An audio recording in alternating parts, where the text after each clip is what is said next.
Okay, so in this video, I'm going to be talking about my top 20 favourite films from 1983.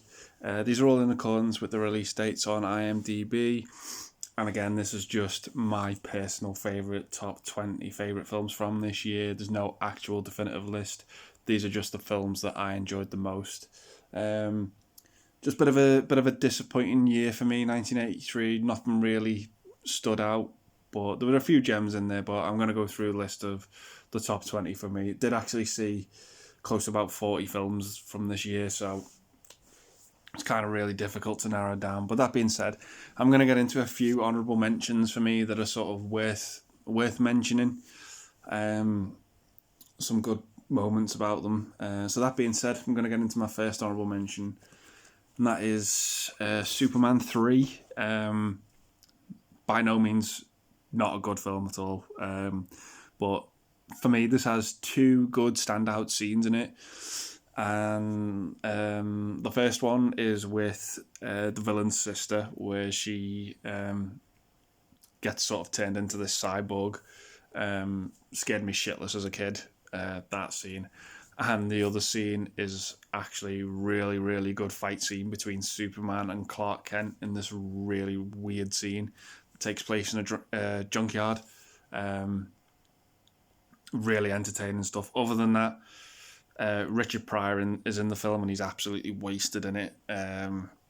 Just don't really know what he's doing there. Just a bit of a disappointing sequel to Superman 2. My next honourable mention is Strange Brew. Follows these two sort of dim-witted brothers from Canada who try and sue this beer company for finding a foreign object in one of the bottles of beer.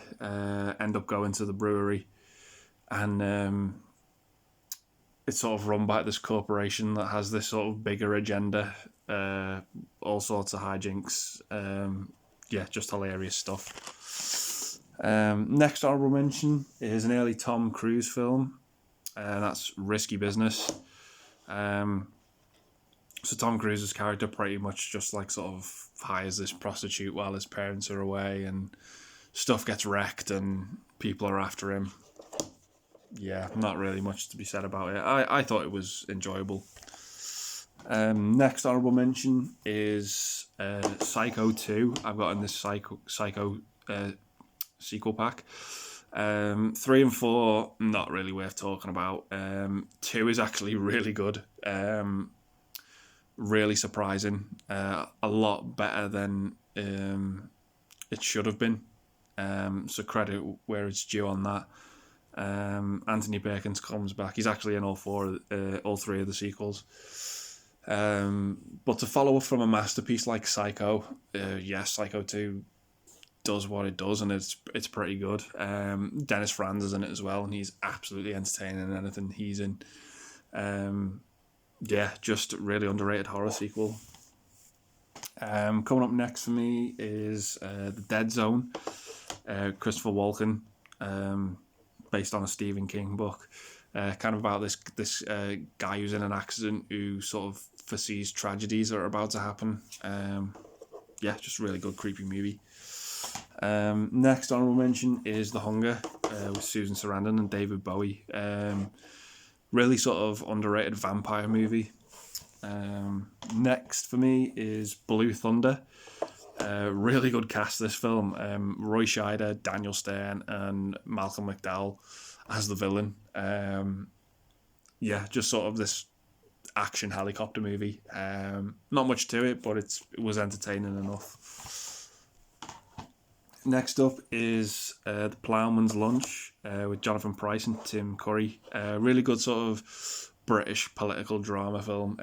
Tim Curry, as you know, I absolutely love anything he's in. He's absolute gold, and this is no exception. Really underrated film. Next up is Krull, sort of fantasy movie. Got some young performances in it from Liam Neeson and Robbie Coltrane. It's fine with what it does. It's, if you want to like sort of got like a couple of hours you want to kill, it's a fine movie to watch during that. It's an alright fantasy. Next for me is War Games.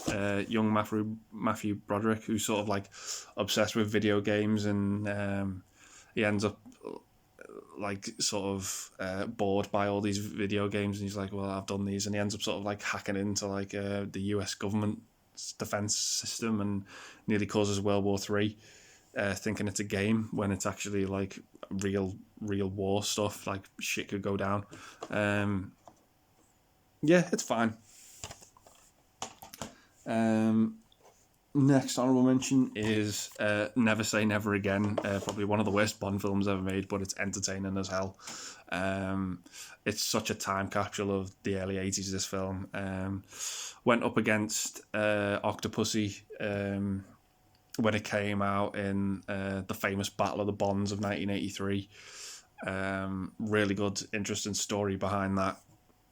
But yeah, just an entertaining film. Not a good one, but entertaining none the least. Next honourable mention is Woody Allen's Zelig. Sort of this documentary style comedy film about a guy who can pretty much take the shape of pretty much anyone he meets. Now he meets all these famous people. Yeah, I thought it was quite good. My last honourable mention is Stephen King's Cujo. Horror film about a rabid Saint Bernard dog that goes absolutely crazy. Yeah, just typical Stephen King stuff. Worth a watch if you've not seen it.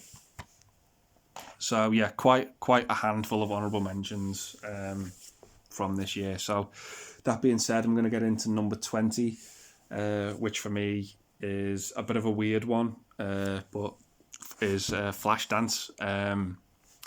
Not really much to say about this. It sort of follows this welder who wants to be a dancer, and obviously by the end of the film, she's going to sort of head down that path. The standout stuff for me in the film is the music. The music's great. That's about it. That's all I can really say about it. It's not a great film, but it's watchable. It's not awful by any means. But yeah, no, it's fine. Next for me at the number 19 spot is Silkwood with Meryl Streep and Kurt Russell and Cher. So it takes place at a nuclear power plant where Meryl Streep's character works. And she sort of gets radiation poisoning by what they produce at this power plant, and it causes this massive rift with the company. Great sort of work drama. There's a really funny joke in this film as well about Native Americans. Not at their expense, but I thought it was a really, really good, funny joke. But a great one if you've not seen it. It's coming in at the number 18 spot for me is Twilight Zone, the movie. So the film pretty much is a remake of 4 episodes from the original series, all directed by different directors. I believe the first one's directed by John Landis, second one by Steven Spielberg, the third one by Joe Dante, and the fourth one by George Miller. The George Miller one for me is a standout. It stars John Lithgow. It's a remake of the Terror at 20,000 Feet, I believe, which starred William Shatner. Yeah, it's the best directed one. It's the best acted one. It's the best story. The Spielberg one's probably my least favourite, which is a bit of a big shock. But yeah, definitely worth checking out if you've not seen it. Probably requires a bit of research. I've probably watched the episodes that the segments are based on first, just so you got a bit of context. But yeah, it's a fun, entertaining movie. A lot of tragedy behind this film as well with the first segment.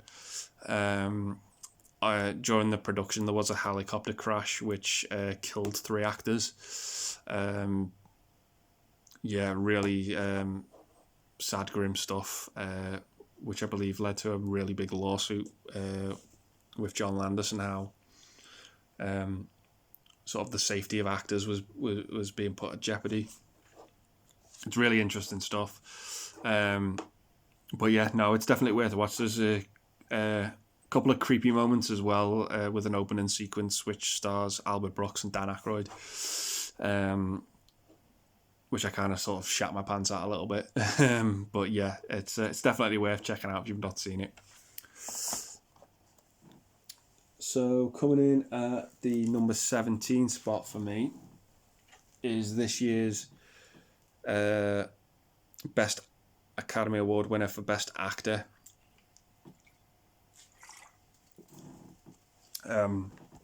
For Robert Duvall in Tender Mercies. So this film sort of follows like this singer who's trying to get his life back on track. You know, he's not had a great time since his fame, but he's trying to sort of rebuild his relationship with his daughter, and he's got a new wife. Really, really enjoyed this one. There's not really much to say about it. It's just sort of like a character study about this singer who's going through a couple of relationship changes in his life. But as I say, I did enjoy it. Yeah, thought it was a well-made, competent film.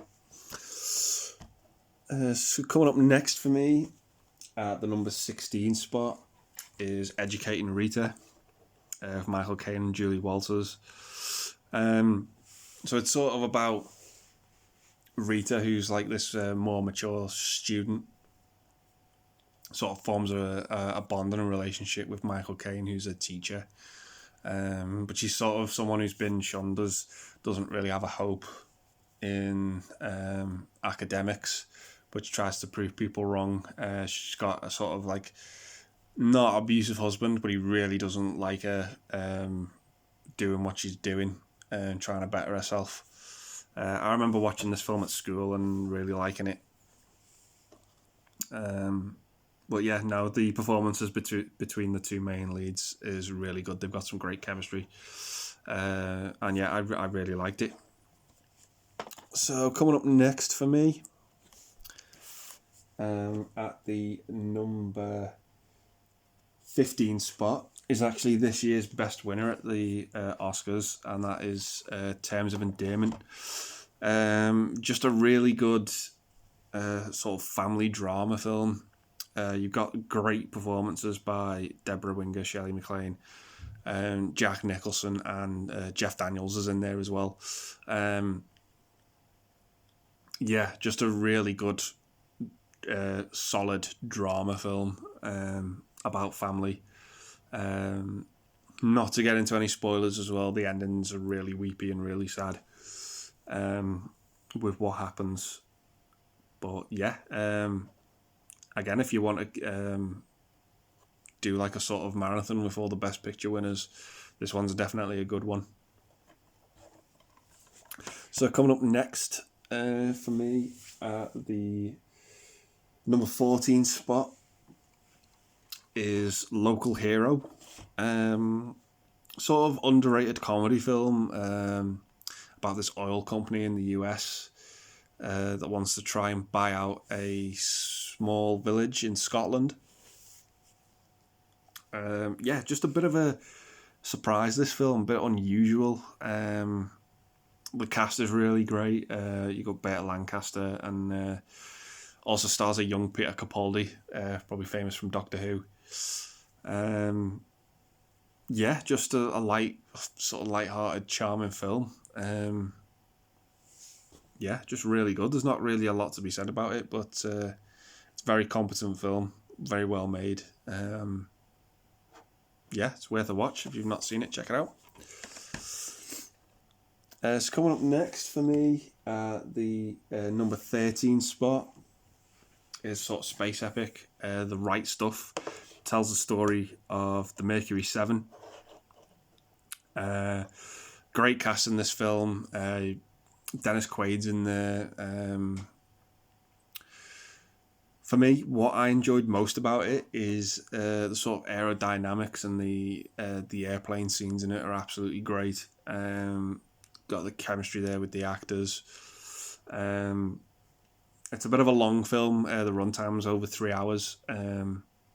But yeah, hugely entertaining stuff. One of those sort of epic drama films that you'd expect to see be nominated for all the Oscar categories. Best director, best picture. Really good. If you've not seen it, check it out. I enjoyed it.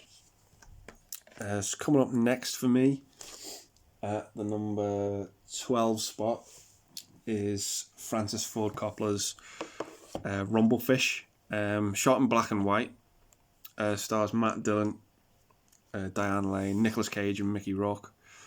Sort of follows this sort of young thug who comes to this town, and his brother's there, and his brother's got a reputation, and he tries to live up to his brother's reputation.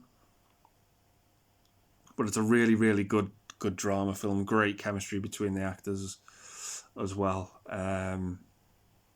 Just a really good sort of Ford Coppola film. He directed 2 films this year, and I'll get into the second one a bit later on. But yeah, no, great follow-ups for him from the success he had in the 70s. Yeah. Coming up next for me, at the number 11 spot, is a film I didn't grow up with a child, but it's been hailed as the best Christmas movie ever made.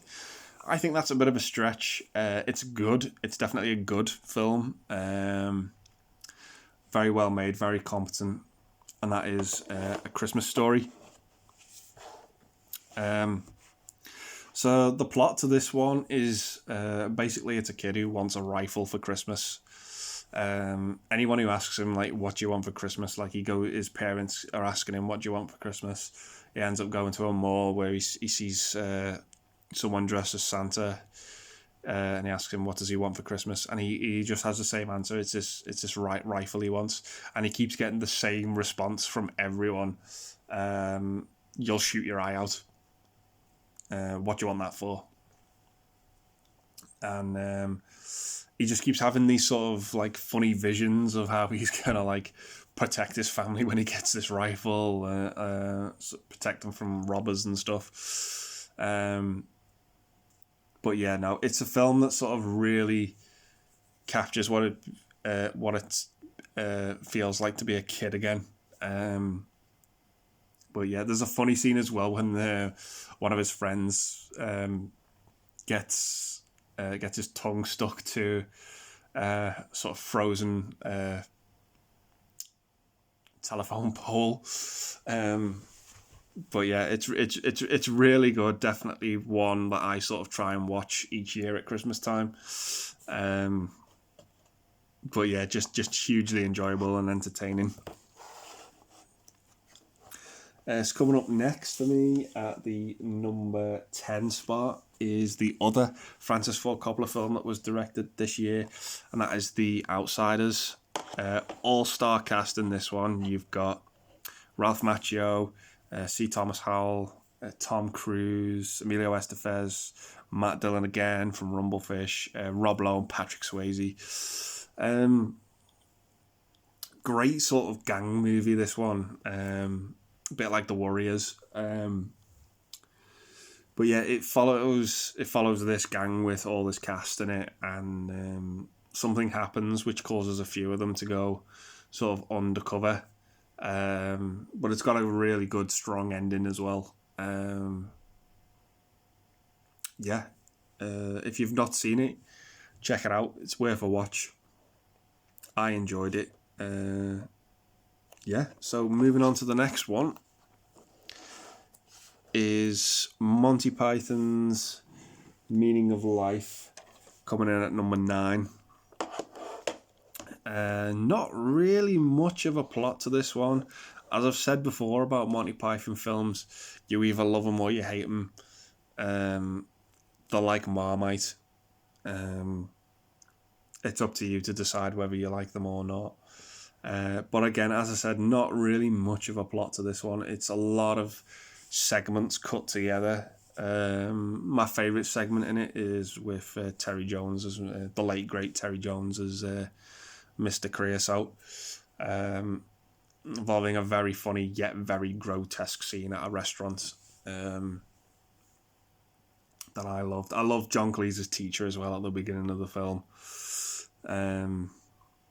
But yeah, it just sort of is set in chapters, and each one is like a snippet of life at different stages. And in the end, they try and conclude what the meaning of life actually is. But yeah, no, massively entertaining. I love the shot as well. There's a scene where Eric Idle's playing a waiter and the camera just follows him for ages, and he's talking to it, and then eventually just has this massive fallout with the camera and says basically, fuck you, go on, get out of here. But yeah, no, massively entertaining. But as I said, it's not for everyone. Not everyone's cup of tea. So coming in next at the number 8 spot for me is David Cronenberg's Videodrome. Quite a violent body horror film. It sort of focuses on the porn industry. So people are sort of renting these adult videotapes, which have sort of like torturous scenes in them, and everybody thinks they're fake, and they're in the news, and everyone's sort of aware of them. But actually the content of the videos is actually real. And it stars James Woods and Debbie Harry in it as well from Blondie. Yeah, just a great creepy body horror film. And I believe the line is "Long live the new flesh," which just sends shivers down the spine, saying that it's so creepy and so iconic. Didn't like it the first time I saw it, but on second viewing I sort of warmed to it a little bit more. Yeah, just the gore and violence in it is top notch. Next for me at the number 7 spot is Roger Moore's penultimate outing as James Bond in Octopussy. By no stretch anywhere near one of the best Bonds. It's absolutely insane when you think about what happens in this film. There's too many plot threads in it that go all over the place. It's the only Bond film where you'll see James Bond disguised as a crocodile, a gorilla, and a clown all in the same film. But I absolutely love Octopussy. It's so entertaining, so enjoyable. Sort of how I feel about A View to a Kill as well. Not great by any means, but it's to sum it up, it's sort of a guilty pleasure film. It's not the most competent Bond film, but it is enjoyable.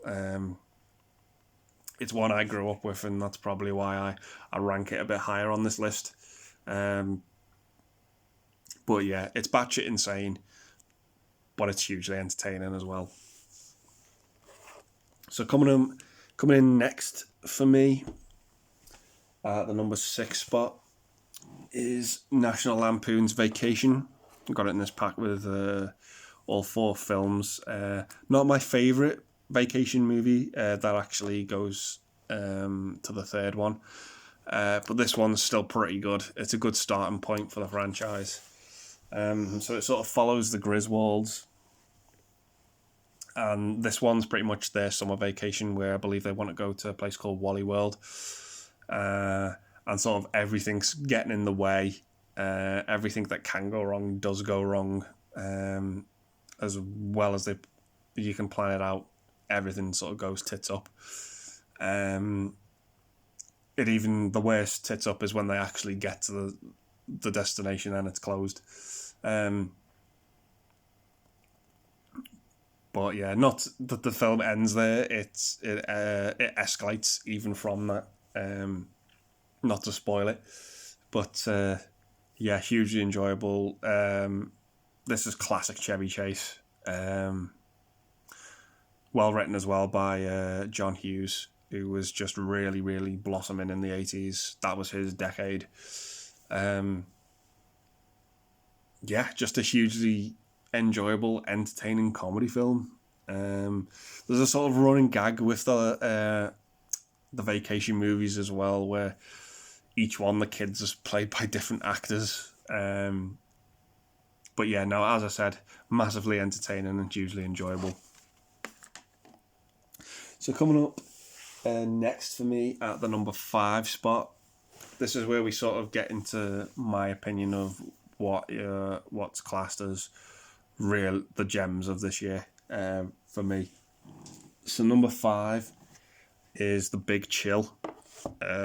I massively enjoyed this film. The soundtrack to it is absolutely fantastic. A lot of 60s music. Just really good. So the plot to it basically follows these group of college students are grown up and they have to sort of reunite for a funeral for one of their friends.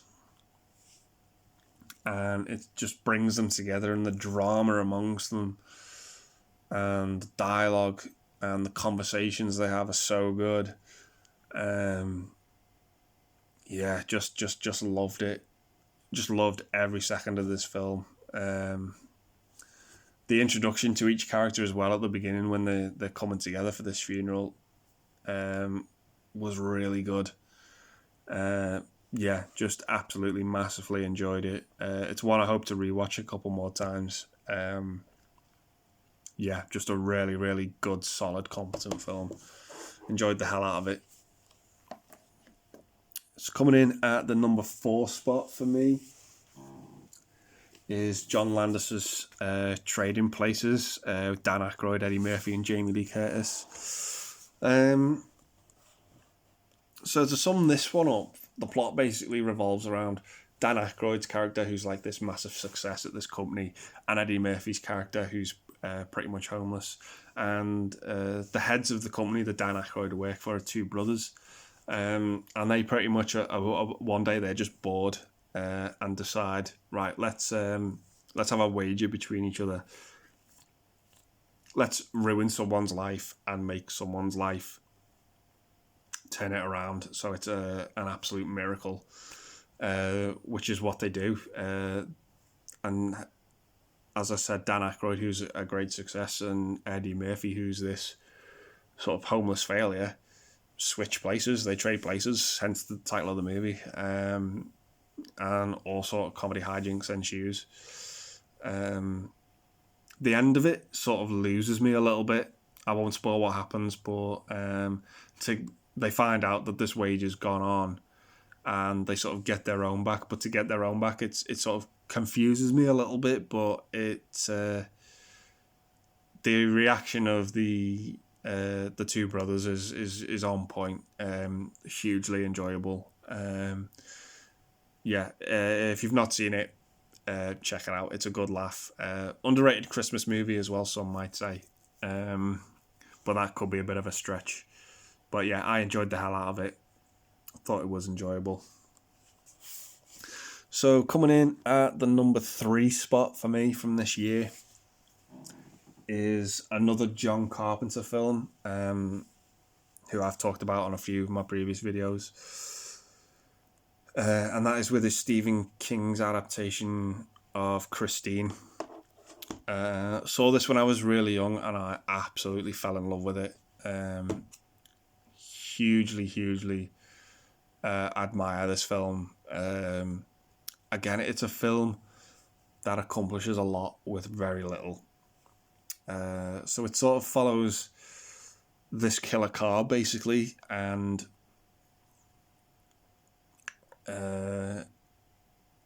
anyone who sort of doesn't like the car or hurts the car, damages the car, doesn't look after it in any sort of way, the car will kill you. We meet Arnie, who's played by Keith Gordon, who falls in love with the car many years after the car was manufactured, and it's run down, it's beat up. It's basically a rusty old rust bucket, and he ends up buying the car, taking it home, but his mum and dad don't allow it, so he has to keep it at a garage. And he ends up caring and looking after the car and bringing the car back from the dead, bringing it back to life with a lot of TLC. And the car just has this total infatuation with him. It loves him for doing that. And Arnie's not the most popular kid at school. He has bullies, and the car pretty much takes out all the bullies. The bullies end up wrecking the car. And the car has these powers to regenerate itself. Just a creepy movie. And as the film goes on, we sort of see Arnie lose himself to this car. Like at the beginning of the film, he's kind of this wimp, and then towards the end of the film, he's like he's just found a new lease of confidence. Pushes everyone away that loves him, his parents, his friends. He just turns into their own worst enemy. Sort of sad to see that kind of downfall. But as I said, it's hugely, hugely enjoyable. John Carpenter in the 70s and 80s just could do no wrong with the films he was churning out. Hugely enjoyable film. Childhood staple for me watching this. And a creepy film. Some scenes in it are actually quite funny. With the swearing, there's a particular scene that tends to crack me up at the dinner table with Arnie and his parents. It's a bit of a grim scene, but there's a line in it that makes me chuckle. But yeah, as I said, hugely enjoyable, really good underrated horror film. And if you've not seen it, check it out. So coming in at the number 2 spot for me,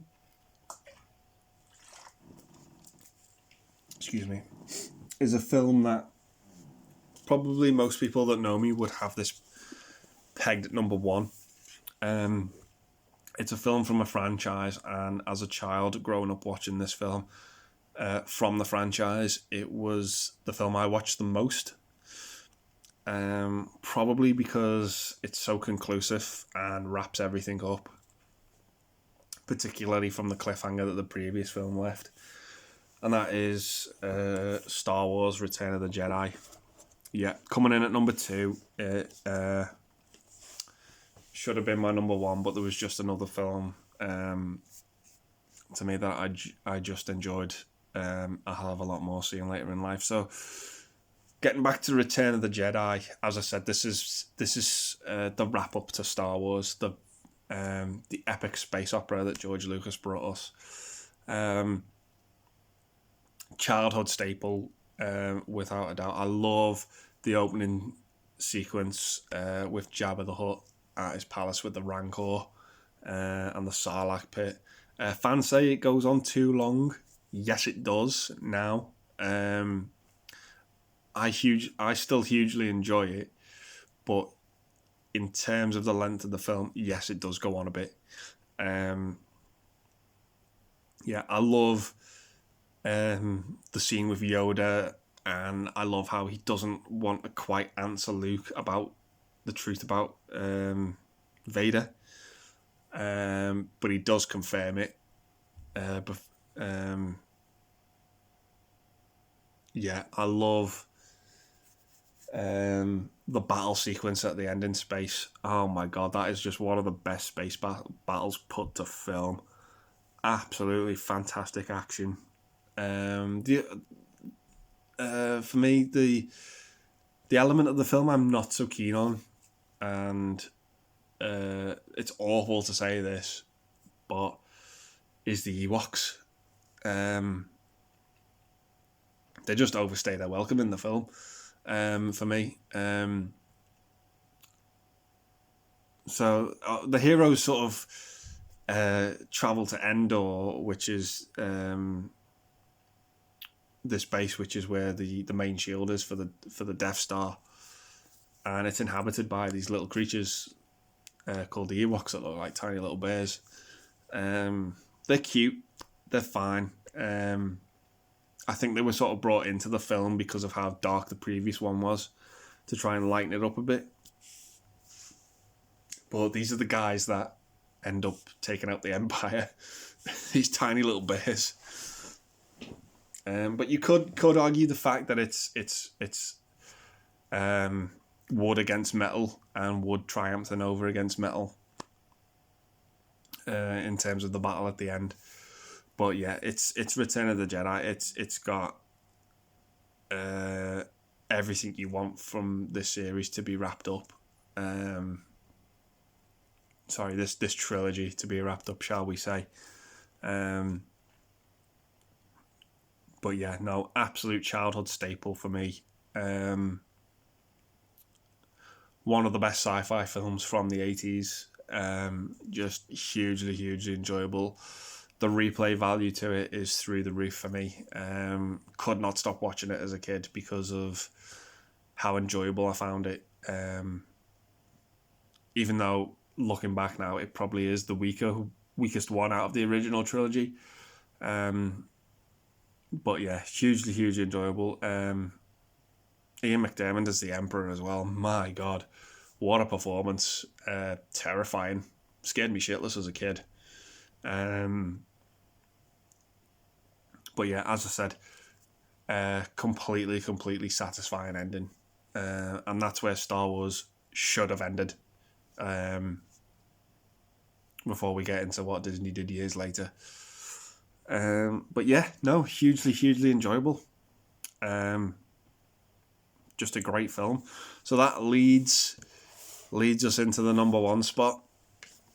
And the number one film for me is not an easy watch. So I've got a bit of history with this film. It was on. I remember it being on TV when I was younger, really late at night, and I ended up turning it off at about sort of 25 minutes, half an hour into the film, because it was so terrifying and so scary, the scene I was watching. Set in a bathroom involving a chainsaw. But for me, the number one film from this year for me is Brian De Palma's Scarface with Al Pacino. Great epic film. So we follow Al Pacino's character, Tony Montana, and pretty much his rise to power in the drug empire in the 80s. Super violent film, man. Great soundtrack as well. Oh my God. I love the song where they're bringing all his money into the bank. That montage song that South Park spoofed. And we're sort of seeing the effects of all his money. You've got F. Murray Abraham in the film as well. Really shocking death scene in it as well. His sister, played by Mary Elizabeth Mastrantonio, who he's super protective of. Like, we find out at the end she's in a relationship, and Tony just loses his shit. The motivation behind it we'll never understand, but it's fantastic acting. The end scene as well, when his house is being invaded, superb. Countless great scenes in this film. The scene I was talking about earlier, where I had to turn it off when I was younger, scared me shitless. You don't even see that much watching it back. You see a bit of blood. It's the noise. The noise of the chainsaw gets you. It unsettles you. It's horrible. Yeah, it is terrifying. And to do it in such a small room like a bathroom is so claustrophobic, and it just feels like there's no escape. It's just grim. grim atmosphere in the film captures it so well. Yeah, great performance as well from Michelle Pfeiffer in it as well. Yeah, just massively, massively entertaining. And believe it or not, it's another film that I saw first time, didn't like it. Absolutely didn't like it when I sat down and watched it. I remember getting the film on DVD and thinking, oh my God, this is that film with that chainsaw scene. I'm going to have to man up and watch it. And I did. And the film just didn't land for me. I didn't appreciate it. Years later, rewatched it. Oh my God, what was I missing when I was a kid? It is fantastic. Fan-bloody-tastic. Yeah. If you've not seen it, what are you doing? Do yourself a favour. Go and watch it. If you have seen it, whack it on again. Watch it now. It's so good. So good. Brian De Palma's best film. Is that? Can we get away with that? I think so. Yeah. Yeah. Hugely enjoyed it. So that being said, as I said before, 1983, not a massively impressive year for me. There's only really 4 or 5 standouts for me that were real gems. But I made the list top 20 because the honourable mentions just would have been too many for this year. Not a year I'm going to go back to very often. But as I said, the top 4 or 5 massively impressed me. Yeah, so I'm going to be back soon, hopefully, with 1984, my top 20 favourite films from that year. That's a year that didn't disappoint. Yeah, that delivered punches that year. Huge films that massively impressed me. A lot of childhood staples in there as well. Really good ones. So yeah, thanks very much for watching, and I'll be back soon covering 1984. And yeah, thanks very much again, and take care.